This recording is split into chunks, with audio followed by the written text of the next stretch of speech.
Happy means to hop on YouTube.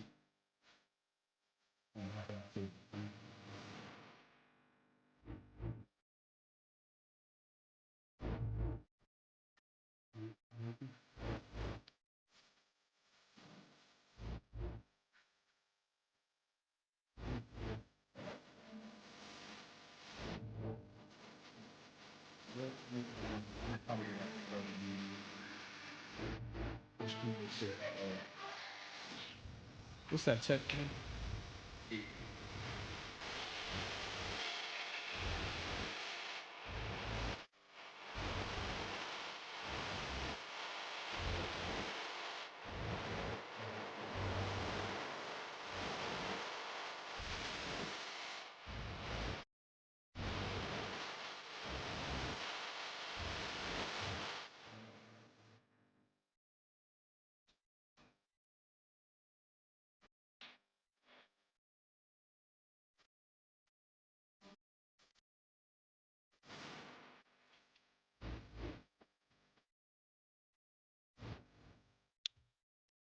Ladies and gentlemen, good evening. Good evening. Happy January 7th. Happy January 7th. Daniel, is my mic on? We good? My level's up because I got something to get off my chest today. We're going to give everybody a second to hop on. But today I'm going to talk about, are you destined to be broke? Yesterday I talked about there's over $47 billion of debt out there. 47 billion. There's $47 billion of credit card debt that people have defaulted on, and people are still scratching their heads trying to figure out how that happened. And that is because there's too many people who try to use credit as debt. Use credit as income. Ladies and gentlemen, credit is not income. Credit is not income. And the sooner we learn that, or the sooner that one learns that credit is not income, then you can start to understand and learn the reason why credit was supposed to be used.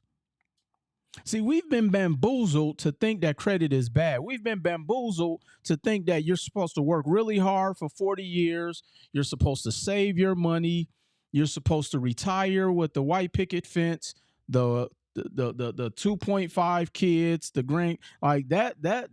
I don't even think that's in a fairy tale movie. Derek, that sounds more like a horror story.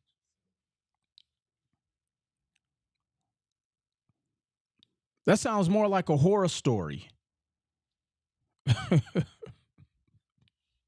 To work for 40 years and have $88,000 saved up after 40 years. That sounds like a horror story, Derek. I was doing some math here and I broke down $88,000. So for those who don't know what I'm talking about, so Vanguard said that the median amount of money individuals will have saved after working 40 years is $88,000. And so again, numbers don't lie. All I did was took 88,000, divided that by 40. That's $2,020. Some of you spent that for New Year. That means people are saving an average of $2,000 a year. But yet they're worried about investing money to improve their life. Look, we got to do better. And I'm actually going to give you 3 reasons why, if you don't change these 3 things, which I know most people participate in the things that I'm about to share here today, your financial circumstances will never change. Ever. There's no, unpopular opinion. I know people who work 2 jobs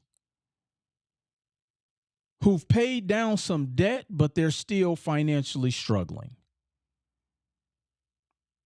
Let me say that again. I know people who work 2 jobs who've paid down debt, but they're still financially struggling. What do I mean?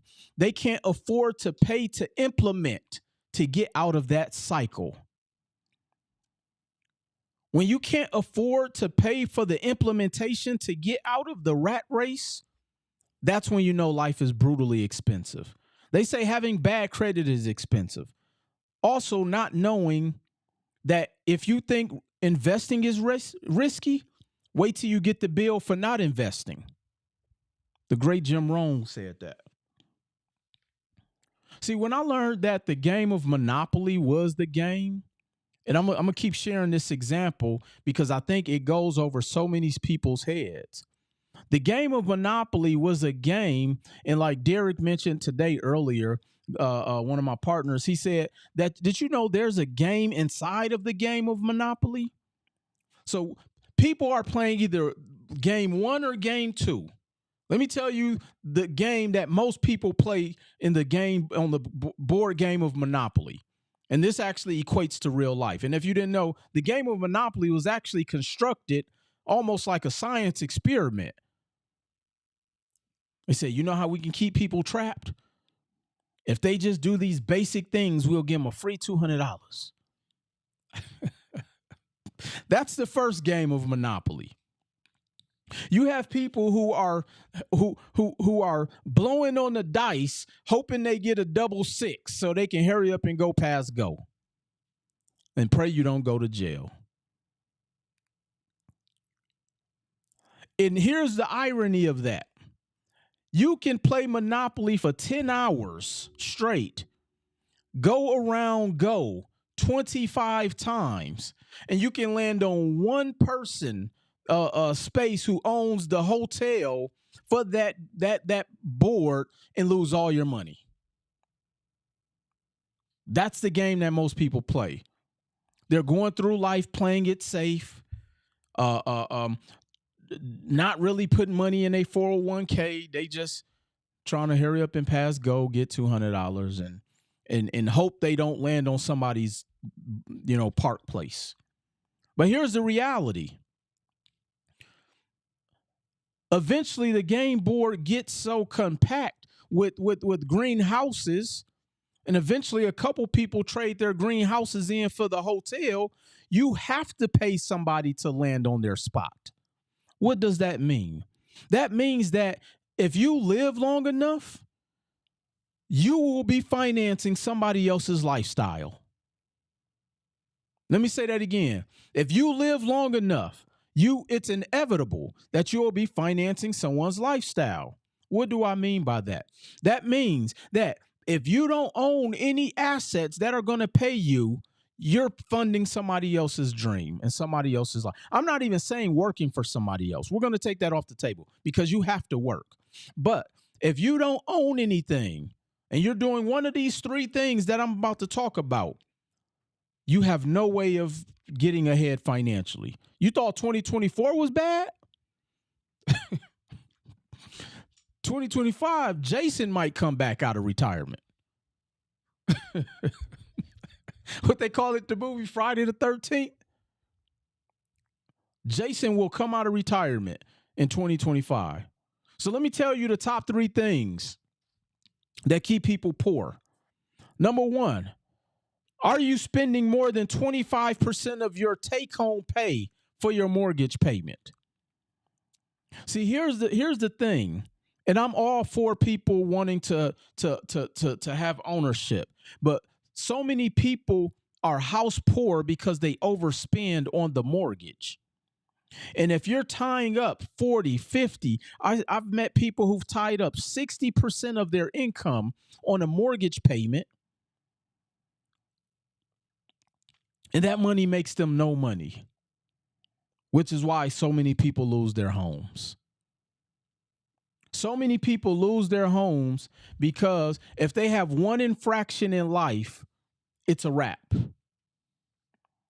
So are you spending more than 25% of your take-home pay to go to sleep? I want to say it. Most people only do about 4 things at home.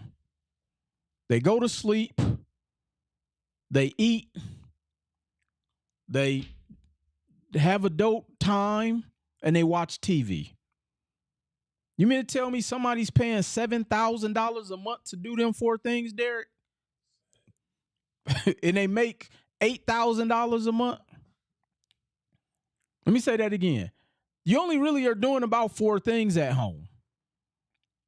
Why are you spending more than 25% of your take-home pay? Not what the job said they pay you. Take home. If you make $50,000 a year, that is not how much goes through your bank account. You can take, 17, 20% off top for taxes. And then you got to calculate what you putting in the 401k or the 201k. Then you got to calculate all of that. And you got to break down your bills based off of what you're taking home. But here's something that you may or may not know. The lender will approve you based off of your gross income. That's right. It's sickening. It's actually a manipulation tactic, if you ask me. Especially when you don't understand how finances work. That's why I say we have to understand finance is a language. You're living off of the gross income or your gross household income, but that's not how much you're bringing home. So off top, if you budget your money or budget what you can afford off of your gross income, you're already going to be in a deficit every single month. It's inevitable. So now you may be saying, well, Will, what's the answer? What should I do? Here's what I recommend depending on your circumstance. One, and it boils down to how bad you want it. One, don't tie up more than 25% of your take-home pay. Two, you may have to live with your relatives. Again, I'm not saying you have to do any of these things, but what I am saying is you may have to strip down and be completely vulnerable financially to get out of the financial rut you're in. At 24 in 2003, I had to move back in with my parents. It was one of the most, it was one of the most ego. It was a blow to my ego, but it was the best thing that happened to me. Why? Because if not, I would have been out there struggling, trying to figure out how to pay my rent at the time, the car note. Look, I just now I'm not telling y'all to do this, but I just had to let it all go. But I didn't know what I know now. But see, some of you know too much. Some of you got a portion of that $46 billion worth of credit and still put yourself in a worse financial position. I posed a question on Instagram today in my stories. Let me pull it up. I said in my stories on Instagram, let me find it. When did you quit on yourself and your family last year? When you wake up tomorrow or before you go to bed tonight, I want you to look yourself in the mirror and ask, when did I quit on myself? What happened to all of the posters you used to hang on the wall? What happened to all of the houses you were going to buy? What happened to the cars you wanted? What happened? When did you give up on yourself? More importantly, when did you give up on your family? You convinced your spouse that you can go out for New Year last year because this was going to be our year. You've been saying that for 6 years. That's why they want you to sleep on the couch.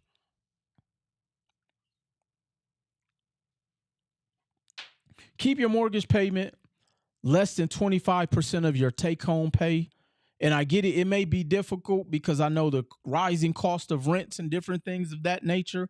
Look, we're going to have to get more creative. I can't tell you what the answer should be because everybody got to figure out their own circumstance. But don't go out being house poor. It's the worst way to go out. Number 2, do not buy a brand new car unless you have investments paying for it. Do not buy a brand new car unless you have investments paying for it. The average car note is $700 to $900. That is not including insurance. Why would you go and buy something that depreciates? Why? If you don't have money coming in that's making you money, and I'm even okay if the investment you have coming in only covers the car note. I'm fine with that. But do not get a brand new vehicle unless your investments are servicing that debt. Whether it's through stocks, real estate, just figure it out. Figure out how to go get some investments, how the investments can make you some money.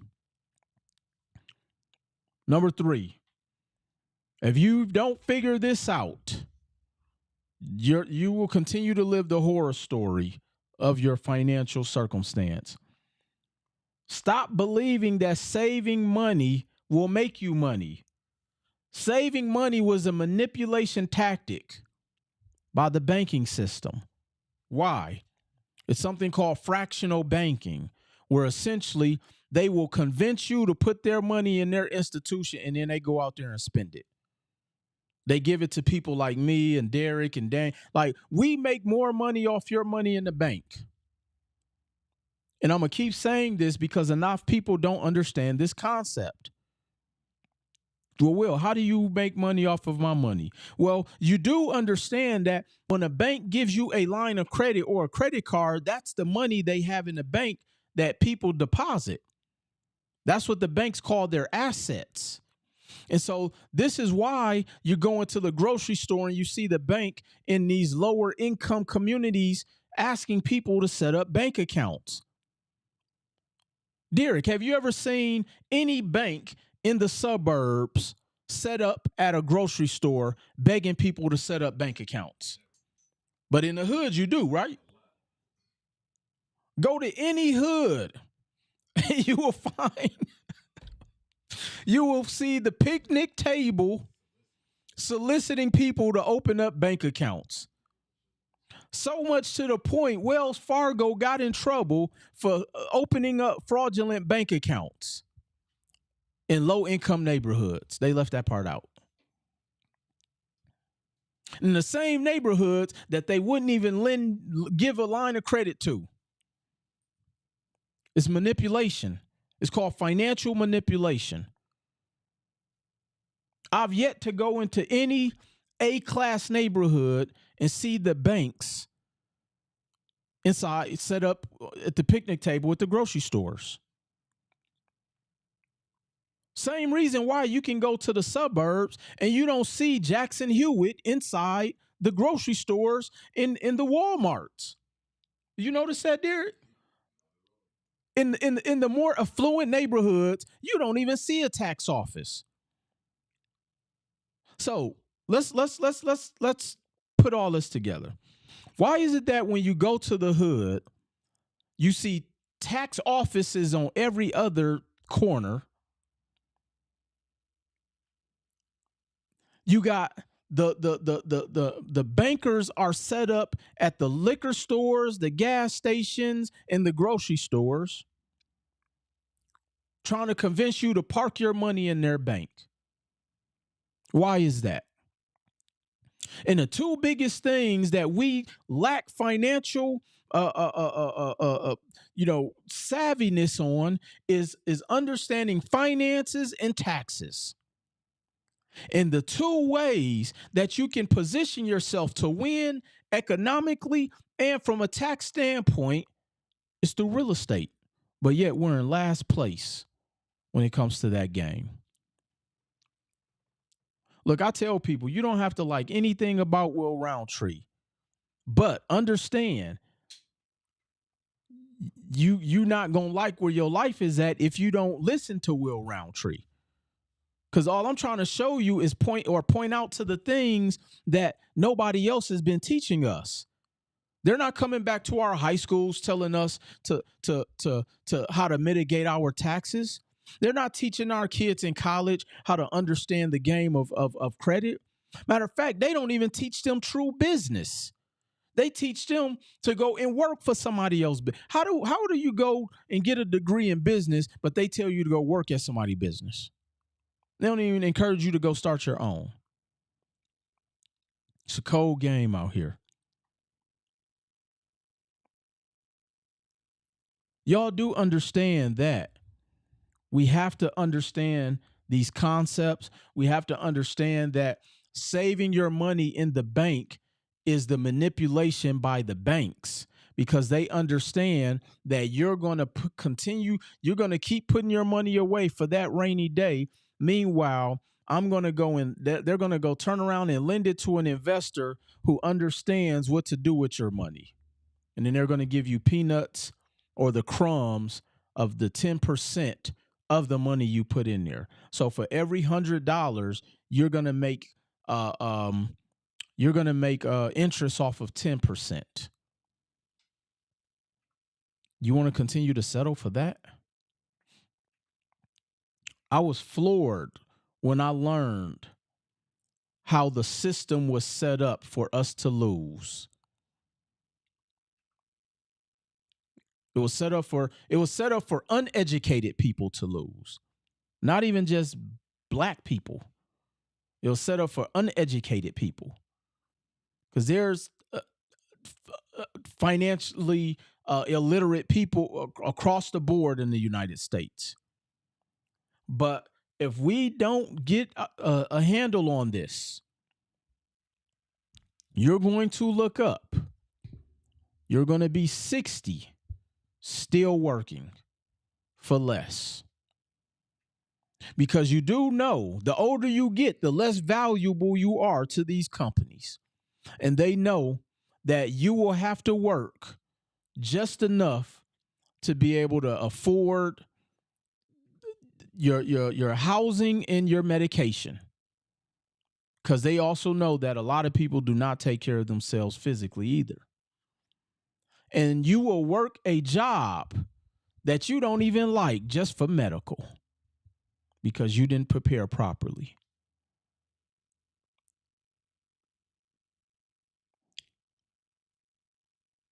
That's scary. Like I said, that was the horror story. That's the scary movie I was scared of. I need y'all to go watch Squid Games 2 on Netflix. And it actually coincides to what a lot of people are dealing with today in today's society when it comes to making choices. And it's interesting because they also found that people would be willing to sacrifice their life for money that they will never have access to. Let me say that again. In Squid Games, the paradox of the movie is a person is willing to sacrifice their life for money they will never have access to, all because of the lack of decisions they chose to make or the bad decisions they made prior to that moment. So for people who will spend their lives gambling, sports betting, doing all of the things to achieve money that will never be life-changing. Look, when I see grown men hooping and hollering at a TV and say it's for their parlay and they make $400, I'm embarrassed for their spouse. Why? Because I know they've spent and sacrificed more than the $400 for that $400 winning. We got to do better, ladies and gentlemen. We got to do better.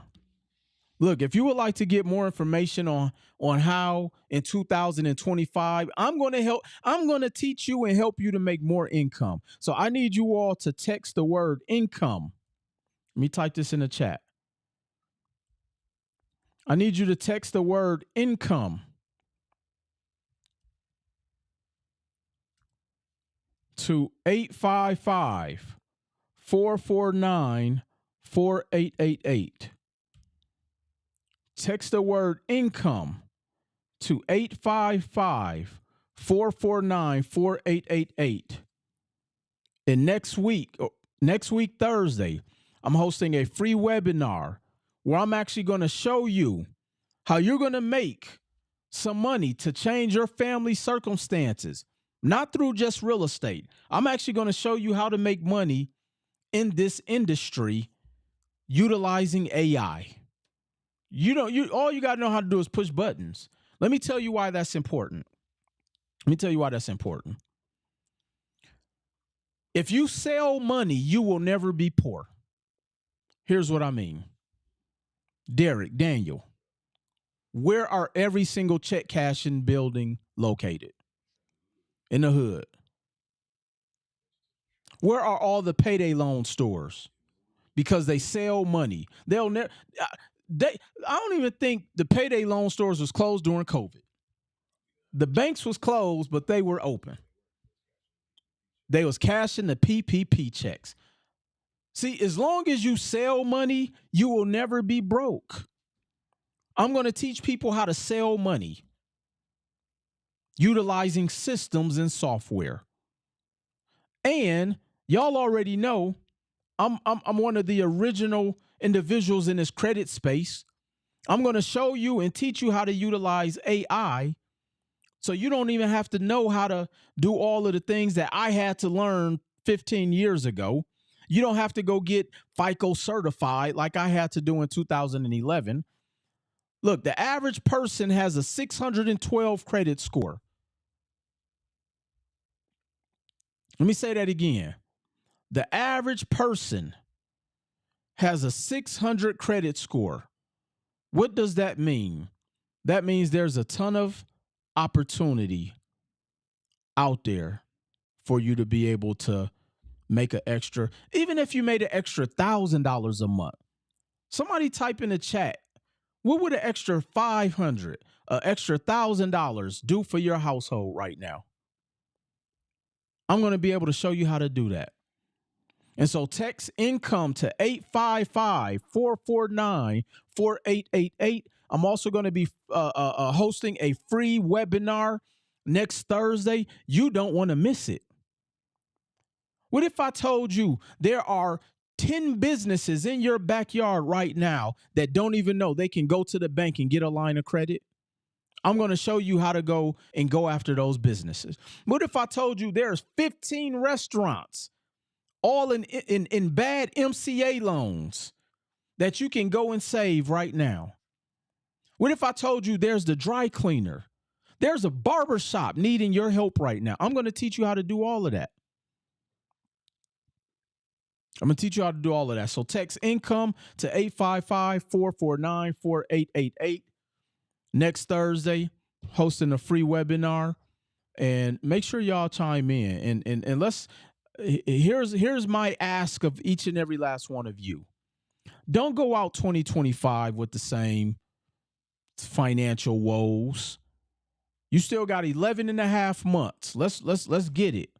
But let's be disciplined, let's be diligent, and let's do right. I'm not even saying do right by the banks. I'm saying do right by you. Do right by your family.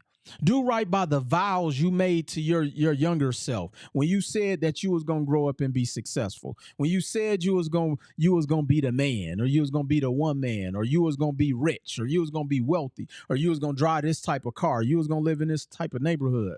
Because right now the activity does not equate to the goals you promised your younger self. Make sure y'all stay locked in, and more importantly, make sure y'all follow me at Mr. Will Roundtree. So with that being said, I appreciate y'all. It'll probably be 3 p.m. Pacific, 6 p.m. Eastern next week, Thursday. But meantime, in between time, text the word income to 855 449 4888. And I look forward to working and seeing each and every last one of y'all at the top. I appreciate y'all. Peace.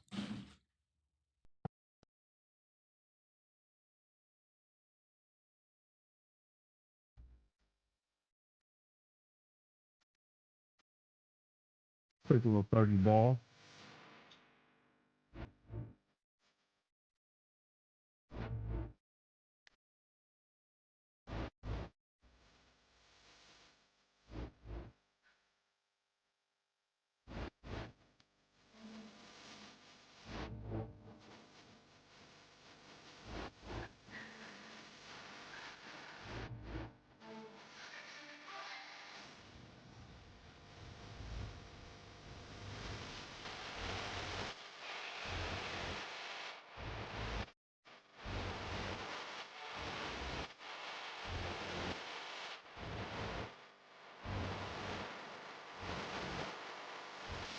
Some of the light I have over that. There you go.